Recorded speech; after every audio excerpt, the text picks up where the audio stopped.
এই যেন রথ দেখা আর কলা বেচা একসাথে। ছোট মেয়েটির খুব পছন্দ স্ট্রবেরি, কিন্তু বাজারে সহজলভ্য নয়। তাই মেয়ের জন্যই বাবা স্ট্রবেরি উৎপাদন শুরু করেন, যা থেকে এখন আস্ত এক স্ট্রবেরির বাগান তাদের। প্রথমে পরীক্ষামূলক চাষ, আর সেখান থেকেই ভাগ্য বদলের গল্প শুরু।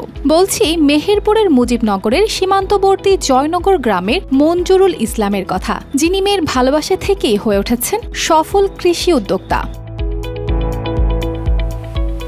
প্রথমে শখের বশে শুরু হলেও ধীরে ধীরে স্ট্রবেরি চাষে দক্ষ হয়ে ওঠেন মঞ্জুরুল। বিদেশি ফল হওয়ায় চাষ পদ্ধতি বেশ জটিল, কিন্তু অধ্যাবসায় ও পরিশ্রমের মাধ্যমে তিনি সাফল্যের পথ খুঁজে নেন। এখন তার খামারে সারি সারি সবুজ পাতার ফাঁকে টকটকে লাল রসালো স্ট্রবেরি ঝুলে আছে, যা দেখতে যেমন সুন্দর, খেতে তেমনই সুস্বাদু। হালকা মিষ্টি, হালকা টক, এরকম ফলটার ভিতরে অনেক রকম ফ্লেভার আছে, অনেক ভালো লাগে ফলটা। মেয়ের জন্য নিয়ে আসি, মেয়ে দিলাম, মেয়ে তো অনেক খুশি যে স্ট্রবেরি চারা কোথায় পাওয়া যায়। তা আমি খুঁজে খুঁজে রাজশাহী থেকে চারাটা পাই।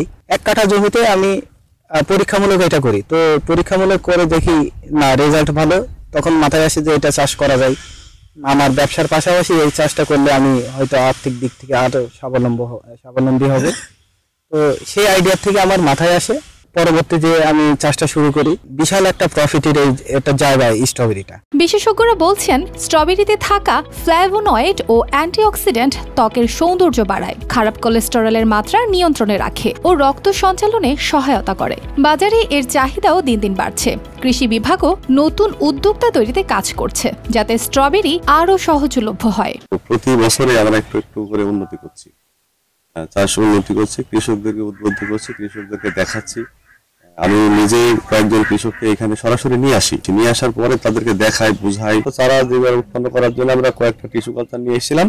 এই টিস্যু কালচার থেকে আমরা কিছুটা চারা উৎপন্ন করেছি, আমরা চারা পরিপূর্ণ উৎপন্ন করতে পারিনি। টিস্যু কালচার গবেষণা থেকে আরো ডেভেলপ হয়, তাহলে আমরা আরো চারা উৎপাদন করতে পারবো এবং আমরা কৃষককে দিতে পারবো। 3 বছর আগে মাত্র 24 কাঠা জমিতে স্ট্রবেরি আবাদ করেই তিনি 4 লাখ টাকা লাভ করেন। প্রথম বছরের অভিজ্ঞতার উপর ভিত্তি করে পরের বছর আরো বড় পরিসরে চাষ করেন। খরচ খরচা বাদ দিয়ে আমার 8 থেকে 12 লাখ টাকা আমার লাভ। সেখান থেকে আমার আগ্রহটা আরো বাড়ে। এবছর আমার 3.5 বিঘা আছে।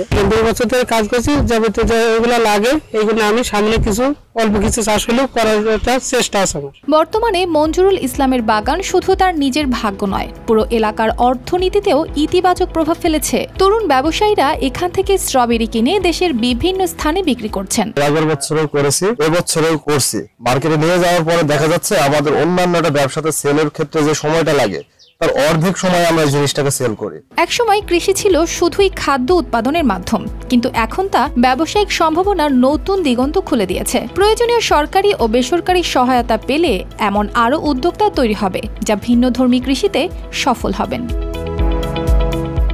News desk, RTV।